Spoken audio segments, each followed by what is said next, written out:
Salam sejahtera buat kita semua.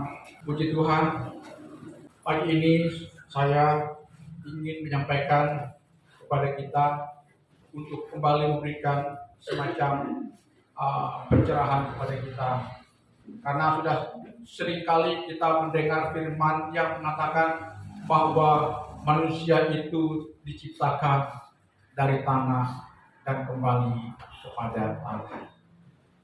Apakah ini benar? Jawabannya adalah amin, yaitu benar. Tapi pertanyaannya, mengapa Tuhan menjadikan kita makhluk yang paling mulia ini? Makhluk yang paling mulia dari segala makhluk yang ada, dari segala makhluk ciptaan Tuhan. Bahkan kita lebih mulia dari malaikat. Mengapa saya katakan kita lebih mulia daripada malaikat? Karena ketika malaikat jatuh dalam dosa, tidak disediakan penebusan oleh Tuhan. Dan ketika kita jatuh dalam dosa, Tuhan menyediakan penebusan bagi kita. Di sanalah letak perbedaan kita, keistimewaan kita dari makhluk yang lain, termasuk malaikat. Kita bangga akan status kita, predikat kita sebagai orang yang diciptakan Tuhan dari bahan baku tanah. Mengapa Tuhan menciptakan kita dari tanah? Kenapa dia tidak menciptakan kita dari pohon-pohon yang besar, yang keras, mungkin dari kayu ulin atau dari kayu bengkirai, ya? Kok dia ciptakan kita dari tanah? Saudara, tanah berbicara tentang potensi. Katakan amin. Tanah berbicara tentang potensi. Alkitab mengatakan, kita lihat dalam Mazmur pasal 8 ayat 5 sampai dengan ayat 7. Kita baca bersama-sama. Bunyinya demikian, apakah manusia sehingga engkau mengingatnya? Apakah anak manusia sehingga engkau mengindahkannya? Namun engkau telah membuatnya hampir sama seperti Allah, dan telah memahkotainya dengan kemuliaan dan hormat. Engkau membuat dia berkuasa atas buatan tanganmu. Segala-galanya telah kau letakkan di bawah kakinya. Bayangkan saudara-saudara, betapa luar biasanya Tuhan kepada kita, manusia ciptaannya. Kita sudah diberikan otoritas penuh, ya, untuk semua ciptaan di dunia ini. Kita diberikan otoritas untuk berkuasa penuh atas buatan tangan Tuhan. Bahkan Tuhan sudah mengatakan di dalam ayat ini, segala-galanya telah Tuhan letakkan di bawah kaki kita.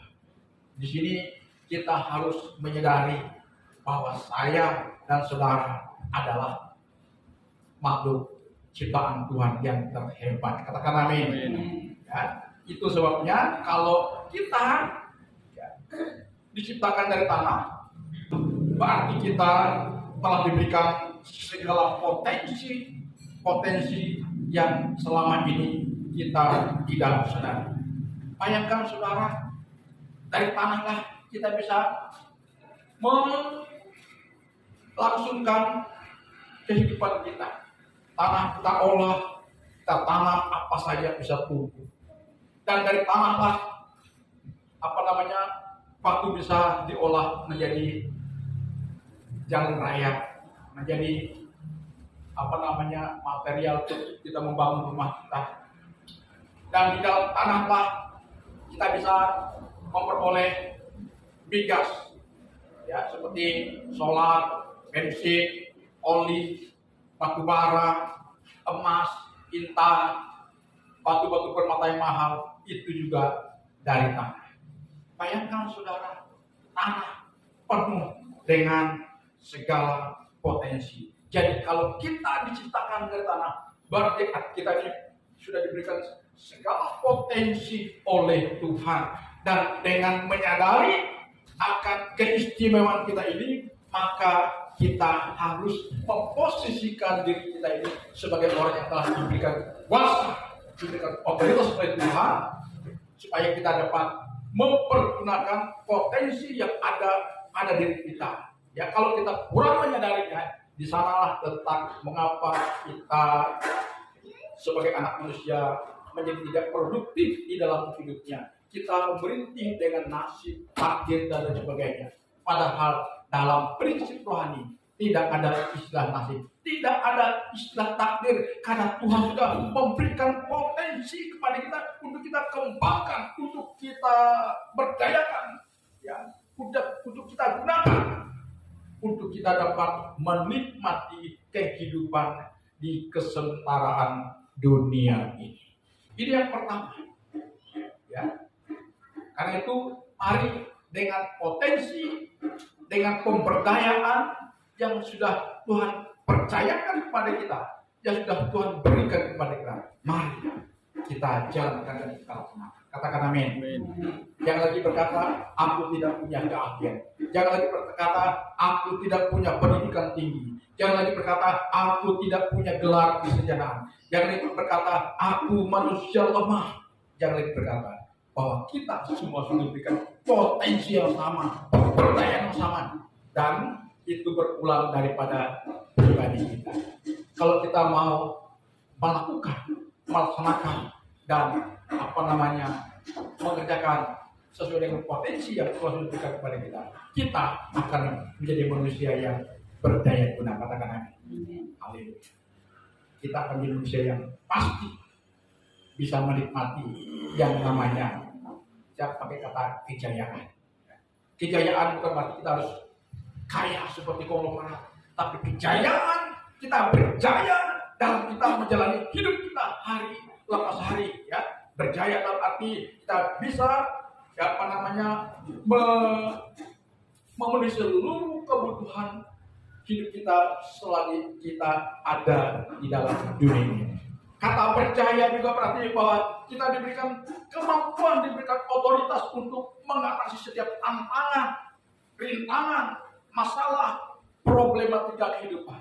Ya, kita sudah diberikan kuasa pemberdayaan itu oleh Tuhan. Karena itu jika kita diperhadapkan kepada problematika hidup, kepada permasalahan hidup, percayalah, berkata kepada Tuhan, sekalipun aku sudah diperhadapkan kepada sebuah masalah, tapi ternyata aku sudah memberikan pemberdayaan, aku sudah memberikan potensi, aku sudah memberikan semacam kuasa, maka dengan kuasa itu aku sanggup untuk mengatasi setiap persoalan, tantangan, masalah atau problematika kehidupan.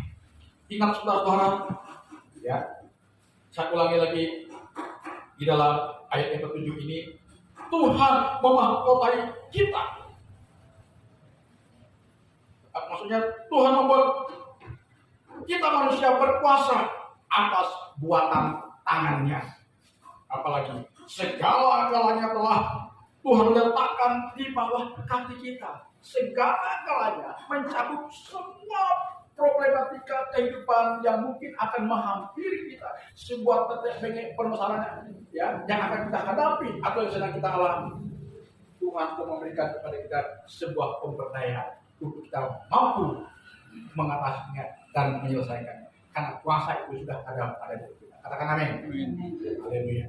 Karena itu bila mana kita diperhadapkan kepada persoalan, masalah hidup, tantangan hidup, ya, itu kita harus positif menyikapinya. Bagaimana cara kita menyikapinya dengan cara yang positif, yaitu kita menjadikan itu sebagai sebuah ujian kehidupan. Kita berkata kepada Tuhan, Tuhan, sekalipun ujian kehidupan ini berat rasanya, kami hadapi dan kami lalui. Tapi kami percaya, karena Kau sudah memberikan kuasa pemberdayaan-Mu kepada kami. Kami percaya, kami sanggup mengatasi ujian ini dan kami sanggup. Dan kami akan tampil sebagai pemenang-pemenang dari ujian. Demikian. Kenapa lagi dikatakan bahwa segala-galanya telah Tuhan letakkan di bawah. Jadi hari ini saya ingin sampaikan kepada kita, jangan lagi kita berkata, aku manusia yang tidak berdaya. Kalau kita berkata, aku manusia tidak berdaya, maka ketika kita dihadapkan pada sebuah masalah, maka ketidakpercayaan itu akan terus menghubungi kita, ya, menekan kita. Karena beberapa minggu lalu saya juga menyampaikan kepada kita boleh punya iman, tapi kalau iman kita tadi, ya, iman artinya kita percaya kepada kemahakuasaan Tuhan. Iman berarti kita percaya bahwa segala-galanya telah Tuhan letakkan di bawah hati kita. Itu iman. Tetapi manakala perkataan kita mengatakan, aduh susah sekali aku hidup ini. Aku tidak punya keahlian. Aku tidak punya kalau usaha aku tidak punya modal. Aku tidak punya relasi. Aku tidak punya channel. Tidak ada orang yang mendukung aku. Ini kata-kata pecundang. Katakan amin. Jangan jadi orang pecundang. Ya. Bila kita menyadari bahwa kita sudah diberikan kuasa pemberdayaan, maka dengan iman yang ada pada kita perkatakan iman kita bahwa aku sanggup berbuat sesuatu di luar kemampuan manusiawi itu, karena aku percaya kuasa pemberdayaan Tuhan akan terus ada pada diri. Sehingga aku yang orang agak lemah kurang ini, aku sanggup mengerjakan perkara-perkara yang besar karena ada kuasa pemberdayaan Tuhan bekerja di dalam diri kita. Haleluya. Ya. Jadi hari ini mari kita buang semua pikiran pecundang. Kita buang sikap mental mediocre. Ini agak sedikit sudah mengerti. Mediocre itu sama dengan pecundang. Mediocre itu sama dengan orang berpikir kerdil. Mediocre itu sama dengan orang berpikir, ya maka dia hidupnya adalah nasib, hidupnya adalah takdir. Ini mental mediocre. Orang yang memiliki sikap mental mediocre, orang itu tidak akan bisa maju dalam hidupnya. Bahkan dia cenderung akan mengalami kemunduran. Tapi kalau kita berpikir, kita memiliki sikap pemenang, karena kita percaya bahwa kuasa Tuhan sudah diberikan kepada kita. Potensi yang seperti tanah tadi. Ya, tanah kita tahu Israel adalah sebuah negeri yang tandus, tapi karena Israel manusia yang diberdayakan oleh Tuhan, maka padang itu mereka ubah, mereka olah menjadi pertanian yang paling subur. Tidak ada satupun di dunia ini negara ini yang mampu mengalahkan teknologi pertanian Israel. Saudara tahu negara miskin Ethiopia,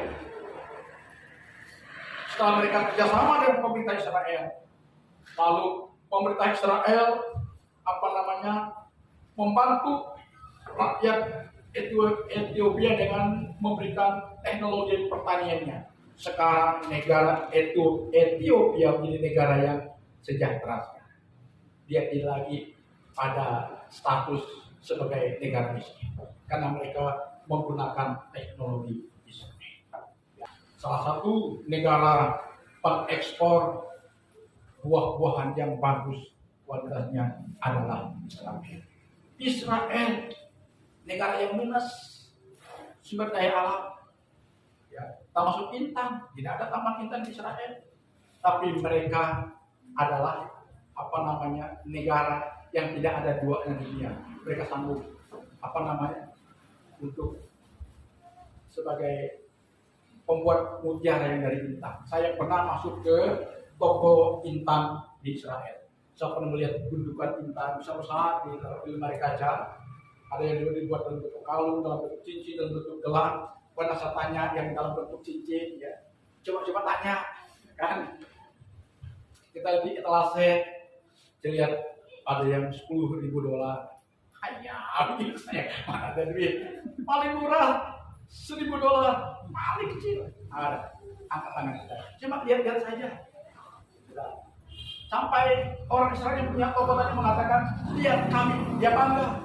Lihat kami negara bukan penghasil intan, tapi kami negara satu-satu di dunia yang paling ahli dalam mengolah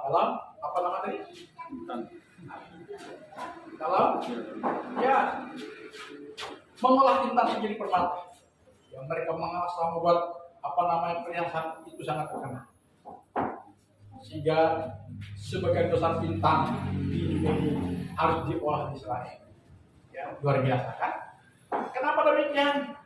Karena memang mereka sudah menyadari dirinya sebagai orang yang sudah diberikan oleh Tuhan sebuah potensi yang besar. Karena itu hari ini saya sampaikan kepada kita, jadilah pribadi yang menyadari bahwa di dalam diri saya ada potensi besar yang belum diberdayakan. Katakan amin.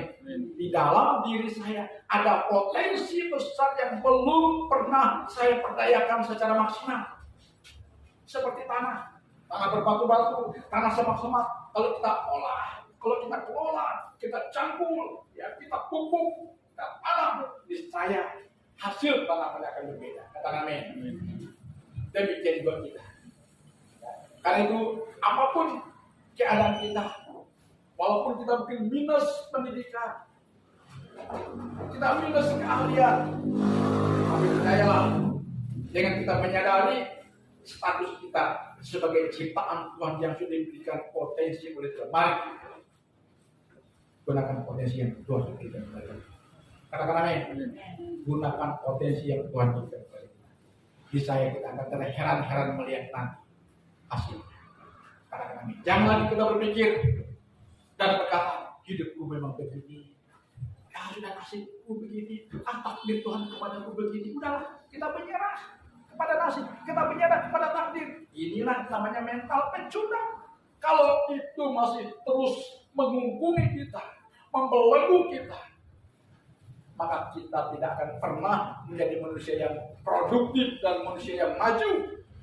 Kita bukan hanya berjalan di tempat, tapi kita akan mundur di lintas oleh perubahan. Haleluya. Melalui ibadah hari ini, biarlah kepada kita potensi yang Tuhan berikan kepada kita. Mari kita percaya, kita maksimalkan. Katakan amin. Kita maksimalkan. Saya menyadari dulu saya adalah orang yang keluh lidah saya. Tidak selancar seperti ini saya ngomong. Dulu ketika saya mulai belajar, saya berkata aku mungkin orang yang tidak bisa ngomong di depan orang. Tapi setelah kita menyadari bahwa ada potensi yang Tuhan berikan kepada kita, potensi itu terus kita asah. Belajar. Maka saya percaya kita akan menjadi orang yang jangan berbeda. Katakan amin. Ya. Ini sudah zaman teknologi. Karena itu gunakanlah HP kita, ya, gadget yang di tangan kita untuk kita belajar. Jangan hanya nonton film, nonton sinetron, atau main chatting-chatting, gitu. Tapi bacalah artikel, kita cari sumber-sumber pengetahuan yang ada. Karena sekarang Mbah Google itu guru yang paling luar biasa. Tinggal kita klik cari apa yang jadi kebutuhan kita untuk menambah kuasa kita, untuk mengasah potensi kita, untuk memaksimalkan pribadi kita. Kita belajar. Karena dulu waktu kita masih muda kita tidak sempat belajar. Ya, mungkin kita punya semangat belajar tapi karena mungkin masalah ekonomi. Tapi sekarang belajar tidak kenal batasnya. Karena ada guru kita Mbah Google. Katakan haleluya. Haleluya. Mari untuk mengakhiri ibadah ini. Yang pertama, mari kita ingat bahwa saya diciptakan serupa dan segambar dengan Tuhan. Artinya kita memiliki sifat yang kedua, saya sudah diberikan potensi oleh Tuhan. Ingat ya, potensi oleh Tuhan. Yang ketiga, ingat selain potensi, kuasa. Yang ketiga, kita sudah diberikan kuasa oleh Tuhan. Apa kuasanya? Kita manusia sudah diberikan kuasa atas kekuatan tangan Tuhan. Segala-galanya sudah ada di bawah kaki. Artinya kita ada di bawah. Jadi manfaatkanlah ketiga. Maka saya percaya hidup kita hari ini dan seterusnya kita akan berbeda. dengan kehidupan yang benar. Percaya, ya, percaya. Apapun profesi kita, apapun bentuk usaha kita, mari kita mengalami, belajar. Amin. Ya. Sebagai seorang, misalnya penataran terus belajar. Asah kemampuan. Sebagai seorang pelajar, terus belajar. Maka saya percaya kita akan menjadi manusia luar biasa. Ya. Tuhan memberkati, mari kita berdoa.